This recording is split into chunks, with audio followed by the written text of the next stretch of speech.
what are your thoughts on the very likely dismissal of charges against Habyarimana in France, and the link or influence her family could still have with FDLR through Kinshasa?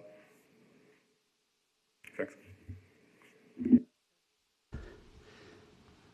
These are some of the things I was saying, that how the history, the facts thereof, sometimes they keep playing out back and forth, and even leading to minimizing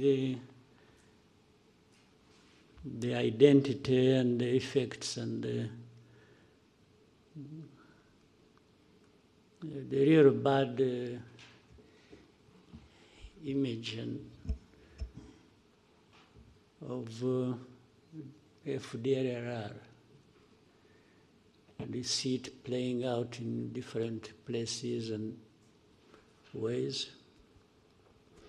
Yeah, in the recent time, years, months, we are aware one of the sons of Habyarimana, and some of the people who ran away from here, by the way, who live in Europe, United States, and have been active on this agenda of FDLR, and they've been recruited, they are financed, they've been forming different things under the tutelage of the president of DRC, personally, not even, we follow, we see the visits, the many visits they paid to DRC government in Kinshasa, and we follow their activities. They are enabled to get involved in. There are even those who used to be the officials of government who ran away like 20 years ago, again because of association with FDLR or other activities to undermine the integrity and fail the government so that it doesn't move forward. So you can link these things. You see the FDLR being covered up by some authorities in Europe and elsewhere, then the family of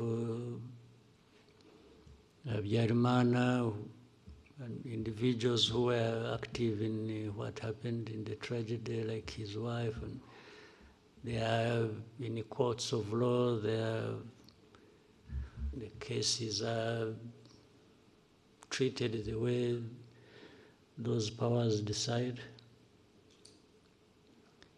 And then those activities leading up to, and then in the end you have people saying, FDLR, how many people are they? Really it's like, for us who complain about, when we are complaining about FDLR, these genociders, actually it is not even complaining about them in isolation. They are strengthened, they are made effective by the association they have with, for example, the government in Kinshasa or some authorities in Europe, or who allow this to, and then in the end who openly play down this. So you can put all that together and form a picture of how manipulations and wrong things have been going on around this problem of FDLR, but also how that relates to what is happening in Eastern Congo, or in Congo, and the noises that are made after that. Then you see resolutions that the UN sort of not bothered about FDLR, and not even bothered by those who support them, and trying to distance and make them innocent, those who support them. So it is in that form that we see even that case, how it has evolved. It has something to do with all that.